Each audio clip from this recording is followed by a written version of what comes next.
quelqu'un d'autre qui est là qui aurait aussi, qui aurait encore une autre version? Je vais quand même lever la main, on va lire pour tous, pour toute l'assemblée. Oui, mon frère, justement, oui. La version King James. Ok. Je suis la rose de Sharon et les lits des vallées. Sur la route de Saron et les lits des vallées. Est-ce qu'on peut acclamer pour la parole?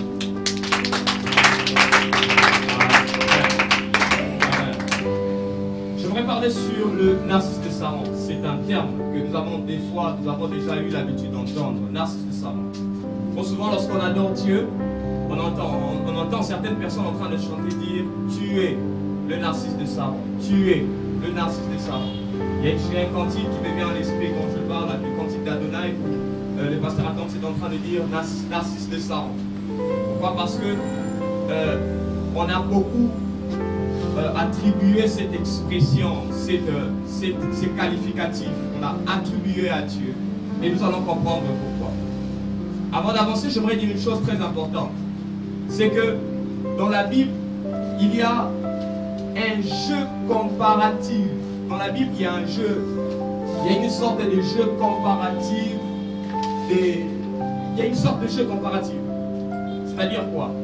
Vous allez voir une sorte de jeu comparatif où on est en train de personnifier les êtres, c'est-à-dire l'homme, les végétaux, ainsi que les animaux. On personnifie les êtres humains, on personnifie les végétaux, on personnifie les animaux. Les êtres humains qu'on personnifie, de fois vous verrez que l'être humain, dans une autre connotation spirituelle, on lui donne l'image d'un arbre. Vous verrez, un homme, on parle d'un homme, mais en parlant de l'homme, on utilise l'exemple d'un animal. En parlant d'un homme, en parlant d'une personne, on utilise l'exemple d'un homme, on utilise l'exemple d'un animal. Alléluia. Alléluia. Jésus-Christ lui-même, dans sa qualité de Dieu, prend exemple sur l'agneau. Et la Bible l'appelle l'agneau de la rédemption. Lui qui est humain, mais qu'on personnifie. C'est comme si on faisait une déportation entre l'être humain qu'il était sur terre, ainsi que l'animal qui est l'agneau.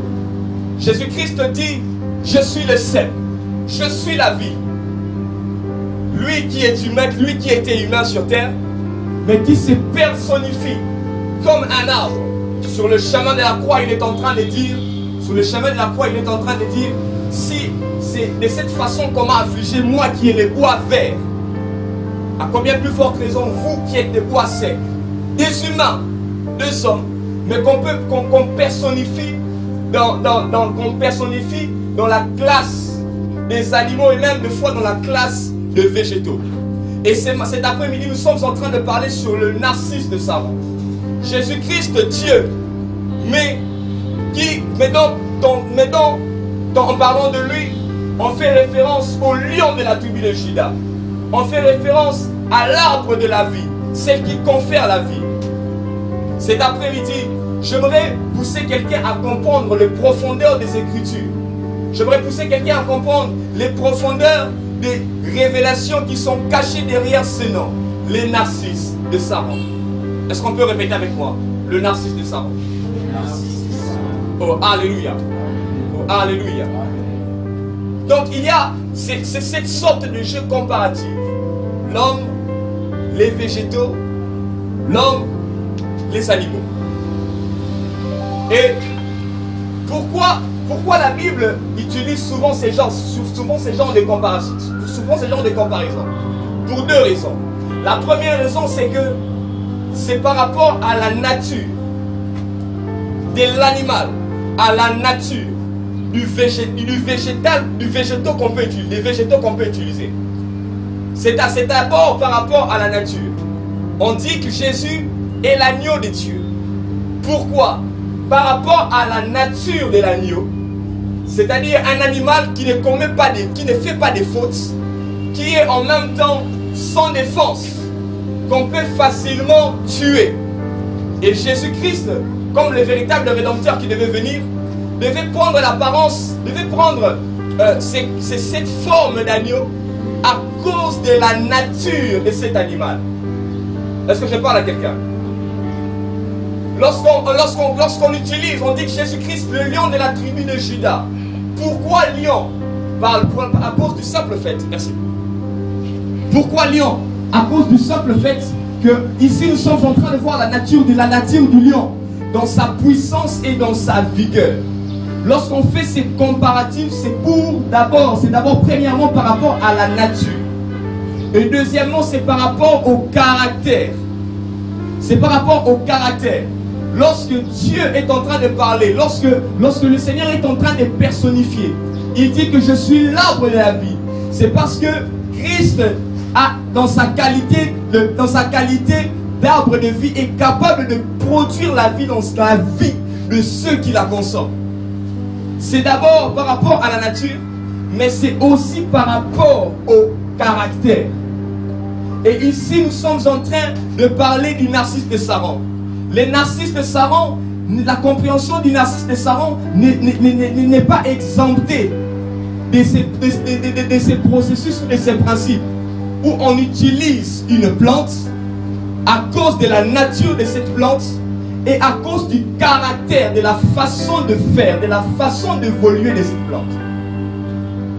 Le narcisse, c'est une plante qui pousse, comme toutes les autres. C'est une plante qui pousse, c'est une fleur. C'est pourquoi, en lisant dans d'autres versions, on l'a appelé fleur. Dans d'autres versions, on l'a appelé rose. Pourquoi? Parce que avant tout, c'est d'abord une plante. Et lorsqu'on parle des sarons, c'est une plaine. La plaine, c'est une sorte de relief, plate, mais avec des fentes. Et c'est d'ailleurs la présence de ces fentes qui fait la différence entre plaine et plateau. Parce que plaine aussi, elle est plane, mais elle a quand même des fentes. Tandis que les plateaux, elle est plate. Donc, quand on parle des narcisses de Saron, il y a une version, j'ai entendu, où on parle de la fleur qui pousse dans la plaine de Saron. Le mot Saron en soi signifie plaine. Le mot Saron en soi signifie plaine. Lorsqu'on parle d'abord des narcisses de Saron, c'est tout simplement cette fleur-là qui pousse dans la plaine de Saron. Alléluia. Alléluia. Mais comme je l'ai dit, c'est que lorsque la Bible personnifie, c'est parce qu'il va tirer dans cette plante une nature qui fait la différence entre le narcisse et le rosier. Lorsque la Bible veut tirer exemple sur cette plante, c'est parce que dans cette plante, il y a une nature qu'on ne retrouve pas. Il y a des choses dans cette plante. Il y a des caractères qui sont dans le narcisse qu'on ne retrouve pas dans le cèdre, qu'on ne retrouve pas dans l'olivier. Il y a des caractères spécifiques dans cette plante qui peuvent directement nous ramener vers Dieu. Et la première des choses, rapidement, j'aimerais dire ceci.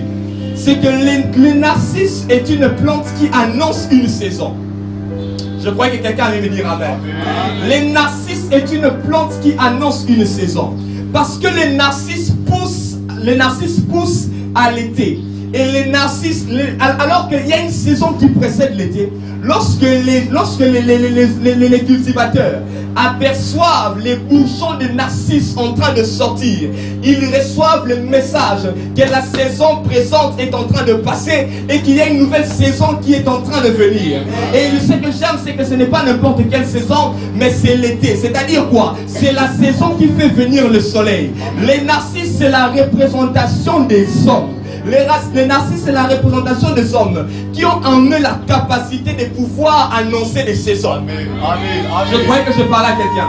Les narcisses, ce sont les hommes qui ont la capacité d'annoncer les saisons. J'aimerais commencer par lui-même le maître, Jésus-Christ. La Bible le présente comme le soleil levant. Jésus-Christ, j'aime ce qu'il fait. La première fois, il entre dans le temple, il dit ceci: l'Esprit du Seigneur est sur moi. Il m'a oint pour. Et il finit par dire: aujourd'hui, cette parole vient de s'accomplir. Jésus-Christ était en train d'inaugurer la saison de la grâce. Parce que lui-même, il est le véritable narcisse. Lorsqu'il vient quelque part, il ne vient pas pour blaguer. Lorsqu'il vient quelque part, il vient pour annoncer une saison. Est-ce que je parle à quelqu'un cet après-midi? J'aimerais dire à quelqu'un que le narcisse de Saron est présent en ces lieux. Je n'entends pas ton amen. J'aimerais dire à quelqu'un que le narcisse de Saron est présent en ces lieux. Lorsqu'il vient, il vient pour annoncer une saison. Écoutez, j'aimerais dire une chose.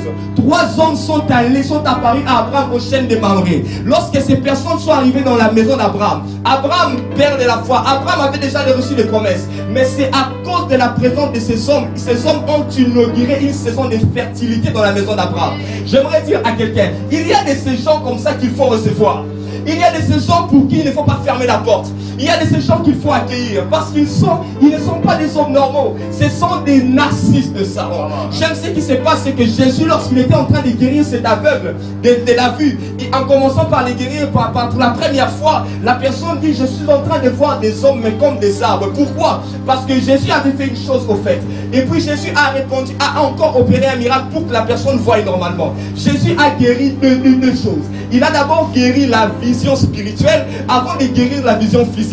Parce que dans la vision spirituelle, l'homme est représenté par un arbre. Parce que par la vision spirituelle, l'homme, il y a des hommes qui sont des narcisses de Saron. Et lorsque cet homme était en train de dire, je suis en train de voir des hommes comme des arbres, il voyait les 12 narcisses de Saron qui étaient avec Jésus.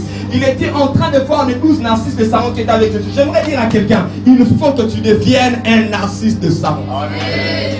Il faut que tu annonces une saison. Écoutez, les mêmes personnes, les 3 personnes, en arrivant dans la maison d'Abraham, ils ont annoncé une saison de fertilité. Mais lorsqu'ils arrivent chez Lot à Sodome, ils annoncent la fin d'une saison. Ils annoncent la fin de Sodome et Gomorrhe. J'aimerais vous dire qu'un narcisse de Saron n'a pas seulement la capacité d'annoncer, mais il a même la capacité de mettre fin. Parce que lorsque le narcisse de Saron pousse, il annonce l'été, mais il annonce aussi la fin de la saison qui précédait. J'aimerais dire à quelqu'un qu'un narcisse de Saron a la capacité d'annoncer et la capacité d'arrêter. J'aimerais dire à quelqu'un, je répète, qu'un narcisse de Saron a pourquoi j'aimerais dire encore. C'est pourquoi j'aimerais dire encore. Il faut que tu deviennes un narcisse de Saron. Amen. Oh, alléluia. Amen. Alléluia. Amen. Écoutez, il faudrait que vous arriviez à un certain niveau où vous êtes toujours le bienvenu, où on vous accueille, parce qu'on sait que lorsque vous êtes dans une équipe, lorsque vous êtes dans une équipe, c'est pour les introduire dans une bonne saison. Il faudrait que la DC ait ce genre d'ouvriers qui font la joie de l'œuvre. Pourquoi? Parce qu'ils sont des narcisses de ça. Alléluia. Amen. Alléluia. Amen. Écoutez, Joseph, dans toutes les maisons où il est passé, il a été un narcisse de Saron. Parce que dans tous les lieux où Joseph était passé, il avait annoncé des saisons. Lorsque Joseph arrive dans la maison de Potiphar, il annonce la saison de la bénédiction. La Bible dit que tout ce qui s'est passé dans la maison de Potiphar, la maison de Potiphar était en train de prospérer à cause de Joseph. Et même Potiphar était lui-même conscient que tout ce que je gagne, la prospérité qui accompagne ma maison, c'est à cause de Joseph. Parce que Joseph était un narcisse de Saron. Et même lorsqu'il quitte la maison de Potiphar, il va dans la prison. Dans la prison, il inaugure une saison de vision. C'est pourquoi ces hommes pouvaient commencer à voir en désordre. Pourquoi? Parce qu'il y avait un narcisse de Saron. J'ai dit, un narcisse de Saron. Le problème avec les narcisses de Saron, c'est que le problème n'est pas au niveau du lieu. Mais lui, partout où tu voudras, il sera capable de produire. Le problème n'était pas le fait qu'il s'est retrouvé en prison. Le problème n'était pas l'environnement ou les personnes qui étaient à ses côtés. Mais même lorsqu'il est arrivé dans les cachots, dans la prison, il a inauguré, écoutez, la Bible, lorsque nous lisons la Bible, nous nous rendons compte que les visions, c'est comme si on a comme l'impression que les visions en Égypte n'ont commencé que à la présence de Joseph. Alléluia. Alléluia. Je dis bien, nous avons comme l'impression que les visions ont commencé par Joseph. Pourquoi? Parce qu'il était un narcisse de Saron. Et pour la première fois, le jour où il entre dans le palais de Pharaon, il inaugure une saison de solution. Les jours où il entre dans le palais de Pharaon, il inaugure une saison de solution. C'est pourquoi Pharaon pouvait dire: où est-ce que nous pouvons trouver quelqu'un comme toi, il faudrait que tu as tellement de solutions, tu as tellement de choses, parce que c'était un narcisse de Saron. Lorsqu'il est entré, il est venu pour apporter des solutions. J'aimerais que tu deviennes un homme de solutions. Lorsque tu entres dans ton entreprise, lorsque tu arrives dans ton entreprise, qu'on te félicite, que tu sois celle qu'on lance de fleurs. Pourquoi? Parce que tu es un homme de solutions. Lorsque tu es dans ton auditoire, quand tu entres, qu'on te félicite, pas parce que tu donnes des fuites, pas parce que tu fais les branchements, mais parce que lorsqu'on est à côté de toi, on réussit. Parce que tu es un homme de solutions. Alléluia. J'entends quelqu'un dire, je suis un narcisse de ça. La deuxième, j'aimerais dire une deuxième chose. C'est que la deuxième chose, elle est liée par rapport à la situation du narcisse. La Bible précise pour dire le narcisse de Saron. Le narcisse de Saron. Et partout où ce mot est mentionné, vous verrez qu'on ne parle jamais des narcisses sans parler des Saron. À chaque fois qu'on parle du narcisse, le narcisse est toujours accompagné du Saron. Pourquoi? Parce que j'aimerais dire, la première des choses que j'aimerais dire, c'est ceci. J'ai dit que les Sarons, c'est une plaie. Et lorsque j'ai fait des recherches sur ça, j'ai vu qu'on dit que les Sarons étaient une plaine qui était réputée à cause de sa fertilité. Elle était fertile. C'est pourquoi, dans la plaine du Saron, il y avait plusieurs variétés de plantes. Dans la plaine du Saron, il y avait plusieurs variétés de plantes. Mais dans cette même plaine, se trouvait aussi le narcisse. Le narcisse se trouvait là. Et qu'est-ce qui se passe? C'est que les Sarons, c'est la partie des terres qui était réservée à la tribu des Gad. Suivez-moi très attentivement. Les Sarons, c'est la partie des terres qui était réservée à la tribu des Gad. Gad, c'est le 7e fils de Jacob. Gad, c'est le 7e fils de Jacob. Et qu'est-ce qui se passe? Le jour où Moïse est en train de bénir les tribus d'Israël, une bénédiction particulière à Gad. Deutéronome chapitre 33, le verset 20. La bénédiction que Moïse fait à Gad est une bénédiction supérieure, est une bénédiction particulière. Écoutez ce que Moïse dit. Il dit sur Gad, béni soit celui qui me garde au large. Je répète, béni soit celui qui me garde au large. Je répète encore, béni soit celui qui me garde au large. La bénédiction, lorsque Moïse était en train de bénir chaque tribu d'Israël, sur chaque tribu d'Israël, il prononçait des paroles de bénédiction. Mais lorsqu'il arrive sur la tribu de Gad, vous allez vous rendre compte que lorsque Moïse veut bénir Gad, ce n'est pas Gad qu'il bénit, mais il bénit celui qui va habiter à Gad. Il dit ceci, béni soit celui qui mettra au large Gad. Béni soit celui qui va venir habiter dans les terres de Gad. Béni soit celui qui va venir habiter dans la région de Gad. Et ici, Moïse, il ne bénit, ce n'est pas Gad qu'il bénit, mais il est en train de bénir celui qui va venir habiter où? Dans la terre de Gad. Or, la terre de Gad, c'est la plaine de Saron. Et le narcisse ne pousse pas dans Adan. Le narcisse n'a pas accepté de pousser à Nephtali, mais le narcisse a accepté de pousser à Gad. Or, là, en poussant à Gad, la bénédiction qui avait été prononcée par Moïse, disant que celui qui habitera Gad sera béni, vient directement s'attacher au narcisse. J'aimerais dire à quelqu'un une chose, c'est que la bénédiction est attachée, la bénédiction de chacun est attachée à un environnement. La bénédiction de chacun est attachée à un environnement. Il y aura toujours des environnements qui te seront propices. Et il y aura toujours des environnements où tu seras rejeté. Car même Jésus dans son ministère n'a pas été reçu partout. Il y a des endroits où, il y a des environnements où Jésus-Christ a fait des très grands miracles. Mais il y a des endroits où Christ n'a pas pu faire des miracles. Pourquoi? Parce que la bénédiction ou la manifestation de la grâce de Dieu dans la vie de chaque homme est attachée à des lieux. J'aimerais dire à quelqu'un cet après-midi qu'il est temps que le Seigneur puisse t'introduire dans ton environnement. Tu ne m'as pas compris. J'aimerais dire à quelqu'un cet après-midi que comme un narcisse, tu ne vas pas pousser ailleurs si ce n'est pas à Gad. J'aimerais dire à quelqu'un que le Seigneur, regarde la main qu'il me donne. J'aimerais dire à quelqu'un que le Seigneur te mette dans ta terre. Que le Seigneur te mette dans ta terre. Écoutez, si jusqu'à présent tu es encore en train de jouer là où tu es, c'est parce que tu n'as pas encore rencontré ta terre. Et je déclare au nom de Jésus que cet après-midi, que le Seigneur te fasse entrer dans ta terre. Si ce travail est encore pour toi une corvée, c'est parce que ce travail n'est pas ta terre. Je prie que le Seigneur t'introduise dans ta terre. Si cette université, si cette maison, si ces quartiers, depuis que tu es dans ces quartiers, tu ne fais que des mauvais rêves, ce n'est pas ta terre. Je prie que le Seigneur te donne une nouvelle maison. Celui qui dit Amen, il le ressent au nom de Jésus. Oh, alléluia. Alléluia. Alléluia.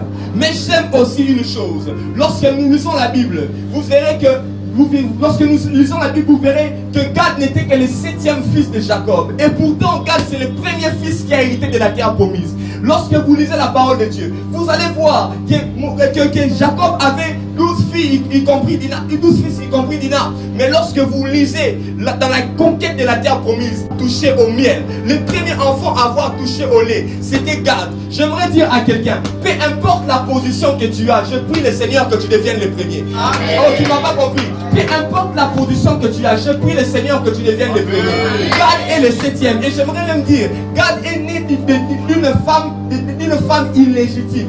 C'est-à-dire que Gad n'est pas né ni de Rachel ni de Léa. Il était le 7e même. Mais c'est le 7e qui a hérité la première terre. C'est pourquoi j'aimerais dire, quel que soit. Oh, est-ce que quelqu'un peut lever sa main de là où il est? J'aimerais dire à quelqu'un, quelle que soit la position que tu as, quelle que soit la position que tu as, que le Seigneur te fasse venir premier maintenant. Que le Seigneur te fasse devenir premier maintenant. Tu dis Amen et cela s'attache à ta vie. Oh, que ton ministère devienne premier maintenant. Tu dis Amen et cela s'attache à ta vie. Que ton église, que ton travail, je ne sais pas moi, je ne sais pas quel est le domaine. Est-ce que tu peux localiser le domaine? Localise ton domaine, localise le domaine. Je prie au nom de Jésus. La Bible dit que les derniers seront les premiers seront les derniers. J'aimerais dire à quelqu'un que cet après-midi, que l'onction de Gad s'attache à ta vie. Que l'onction de Gad s'attache à ta vie. Tu es peut-être cadet, tu es peut-être le dernier, mais aujourd'hui tu seras le premier à entrer dans la terre. Oh, alléluia. Troisième chose que j'aimerais dire par rapport au narcisse de ça. Oh, je sens Dieu.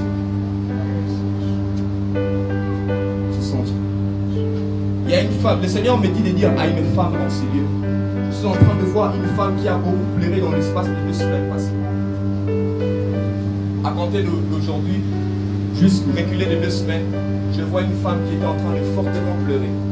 Je ne sais pas vraiment pourquoi. Mais j'ai vu une lumière s'élever sur elle. Et le Seigneur me dit qu'il y a un miracle qui vient à peine de s'opérer dans ta vie. Oui, je le vois. Il y a un miracle qui vient à peine de s'opérer dans sa vie. Et pendant que je suis en train de parler, je suis en train de voir une autre femme. Je suis en train de voir une autre femme. Celle-là, le Seigneur est en train... Cette femme, elle a connu certaines injustices par rapport à son travail. Je vois ça clairement. Par rapport à son travail. Depuis un temps, il y a comme une sorte d'injustice qui s'est coulée au niveau du travail. Et le Seigneur me dit de dire que c'est l'un des signes que la saison est favorable à ton égard. Oh, alléluia. Alléluia. Le narcisse de Saron. J'ai parlé de la situation de cette fleur. À cause de sa situation, à cause du lieu dans lequel il se trouve. À cause du lieu dans lequel il se trouve. À cause du lieu dans lequel il se trouve. Et j'aimerais parler de la troisième chose. Et puis quoi, nous allons prier. Alléluia. Alléluia. Alléluia. Je ne sais pas, mais je sens le Seigneur en train de me parler par rapport à la vie de quelqu'un.